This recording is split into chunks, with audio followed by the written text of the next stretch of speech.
When we see a new coming-of-age movie, we may have a general idea of what to expect. And I can't wait to get to college. The common cliches have been explored multiple times in film history. The focus of the genre is on the growth of the protagonist from youth to adulthood. The main character is usually male, around mid-teen, and the story is sometimes told in the form of a flashback. But Lady Bird provides a unique perspective on the genre, far beyond the fact that the main character is female and that the movie takes place in the distant past of 2002. The only exciting thing about 2002 is that it's a palindrome. The unfolding of the story comes from two sides, from Lady Bird's perspective and from her mother. Why can't I just make the eggs? Because you take too long, you make a big mess, and I have to clean the whole thing up. This allows us to create new conclusions about coming of age, where it's not only about growing up, but also about letting go. I just think it's such a shame that you're spending your last Thanksgiving with a family you've never met instead of us, but I guess you want it that way. Everyone can relate to these two ideas, which makes the focus of the film universal. But it's the contrast between the two that makes for an interesting story. And it's the seemingly never-ending antagonistic relationship between mother and daughter that provides insight into the nature of relationships and the true meaning of love. You don't have to do that. Well, it's nice to make things neat and clean. You ready to go home? Ready? From the opening scene in the film, we're instantly placed in the middle of the relationship between mother and daughter. Christine wishes to be called Lady Bird because of a sense of independence from the restraints her mother and her environment have on her. Lady Bird, you better be dressed. You definitely couldn't get in. She wants to leave Sacramento because she thinks that there's nothing for her where she has lived her entire life. And her interest in going to school that has no Catholic orientation is mainly because she's tired of everything surrounding her. So naturally, she tries new things from boyfriends to new friends in an attempt to prove herself and find out who she really is. On the other hand, her mom has really low expectations for Christine and seems very close-minded about her situation. Connecticut or New Hampshire, where writers live in the woods. Get into those schools anyway. Mom! She hopes that Christine will stay in Sacramento.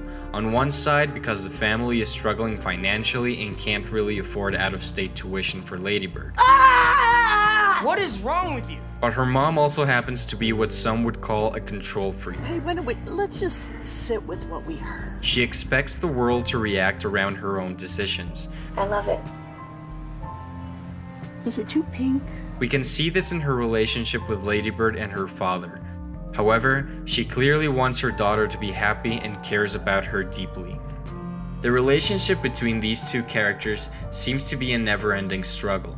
Christine's mom is trying to make her order prevail over Lady Bird's chaotic behavior. Their entire relationship can be summed up by this very first image we see on screen. When we see this, there are two interpretations that we can think of. The first is that on the surface, they are separated and in opposition to each other. But the other possibility is that they are close and they love each other. You could say that both contrasting interpretations are there, but our concepts about them are mutually exclusive and we cannot think of them at the same time. Bingo. But upon further analysis, we realize that there can be no love without opposition, no union without separation. The relationship isn't really a struggle or a contest to make yes triumph over no. The two sides go together.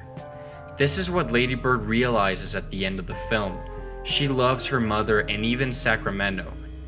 I hate California. I want to go to the East Coast. She realizes that all that was in her eyes painful and evil, there is a kind of necessity to it. It is necessary for the good, because if it wasn't for it, she never would have realized how much she loved her former life. This connects to the central message of the film, that love is essentially attention. Christine doesn't realize this at first, but her love for Sacramento is apparent in her attention to detail.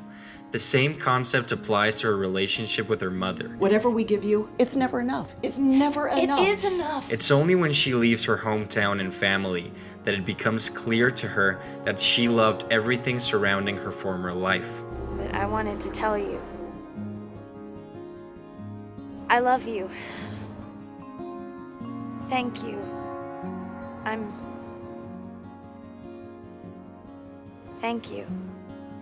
While screenwriter and director Greta Gerwig has said that the story isn't really autobiographical, certain elements of it were implemented directly from her life. She also grew up in Sacramento and went to Catholic school, for example. Suck a dick. And what she's trying to tell us here is to recognize love when we see it. It may not be pretty or maybe even terribly exciting, but love is always attentive. By realizing this, we can change our attitude toward the people that surround us.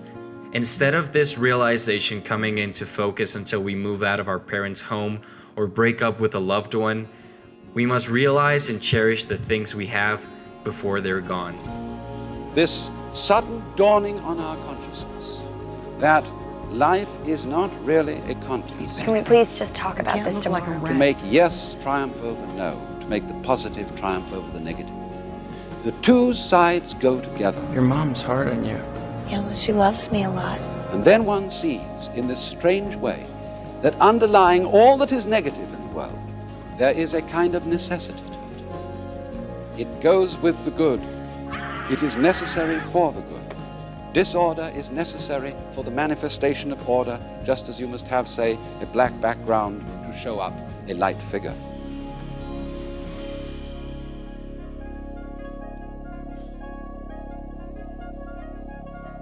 Well guys, we hope you enjoyed this essay. If you did, be sure to hit that thumbs up button. And if you do support what we're doing here on YouTube, then subscribe to the channel. There's a new video every single Friday. We do appreciate your support, so till next time.